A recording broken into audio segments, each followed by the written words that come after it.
Hi everybody, it's Mark Mazzatenta. Thank you for joining me. I'm here to help strengthen your guitar skills, and today I'm going to share with you, I guess, kind of like a brain puzzle or a brain exercise that I used to do.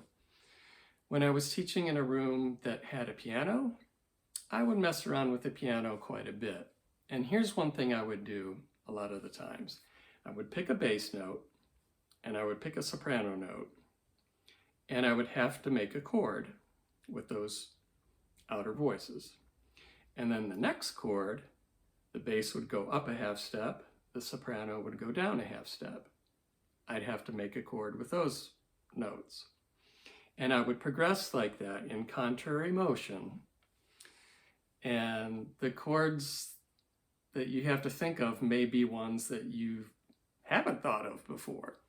Like in order to make it work, sometimes you'd have to think of a slash chord like A major triad with an E flat in the bass, for instance. So it wasn't that you would get functional progressions, like you're not going to get a 1-4-5 usually or a 1-6-2-5. A lot of times the chords next to one another were not related, but in order for the exercise to play out, you had to choose a certain kind of quality, whether that would be major, minor, dominant seventh, augmented, diminished, as well as altered chords like sharp nines, flat nines, sharp fives, slash chords, whatever you have to do to make it work is what you'll do. So today I'm taking that, kind of translating it to the guitar. Now we don't have the range that the piano has, so in these examples, as I progress up in the bass, at one point I just have to drop it down an octave for it to work. So I'm doing 3 examples. I'm starting with the C in the bass, and then a C in the soprano. And then I'm moving in contrary motion, so the bass is going to go up a half step each time, and the soprano is going to go down a half step each time. Okay, so from C to C, I do that. And the second example also does that. It starts on 2 C's. However, the first example, I'm thinking about chords that have more sharps in them. And the second example, I'm thinking of chords that have more flats, kind of being on the flat side more. The third example, just for variety, I chose different starting pitches. So I'm starting with the C in the bass, but having an E flat in the soprano, and then just seeing what happens in that instance. So you'll see this. I'll have the PDF in the description, and you'll see what chords I came up with and how you would label them. Okay, now this isn't the only solution. I bet if I gave this assignment to different people and 2 starting notes, I bet they would generate a completely different chord sequence. So that's the fun in it. But today you'll hear what mine are, and I'll just play them for you.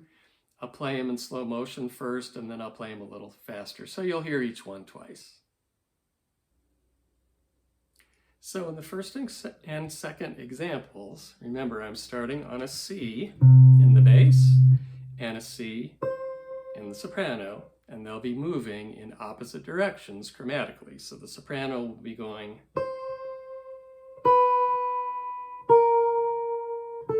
etc., and the bass will be going.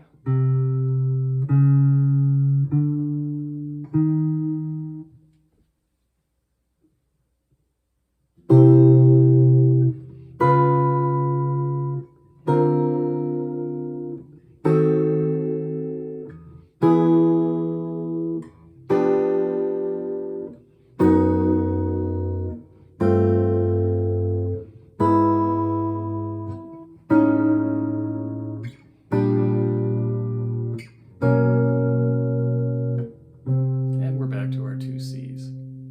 Okay, here it is a little faster.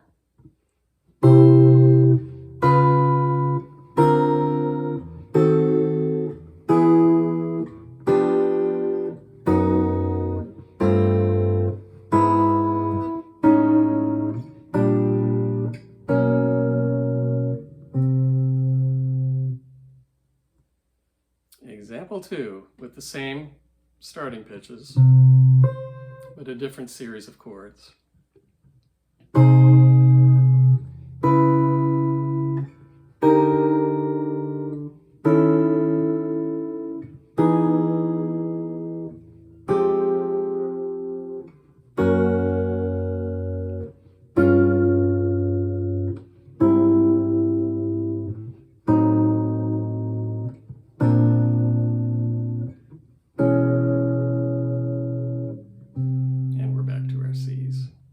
Okay, here it is a little faster.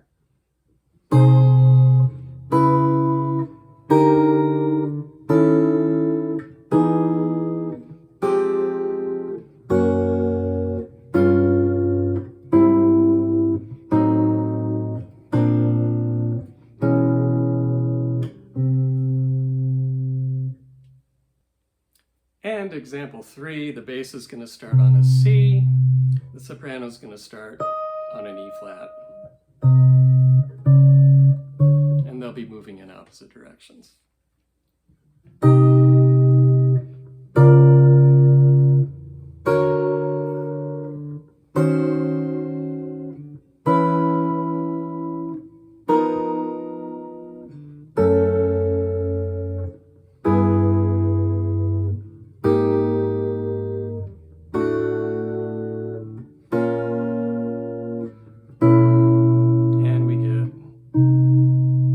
Our 2 starting pitches. Okay, here it is a little faster.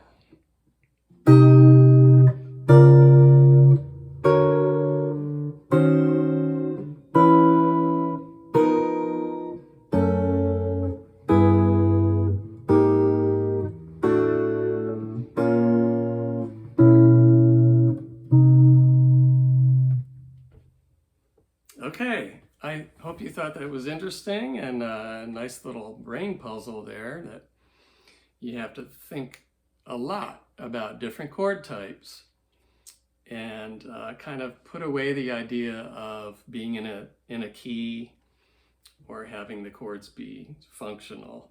Although you might think some of those progressions are pretty cool and you might end up using them for something.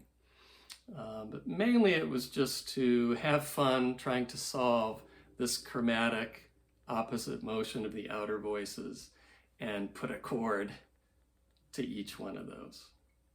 So give it a try. All right, everybody, thank you for joining me.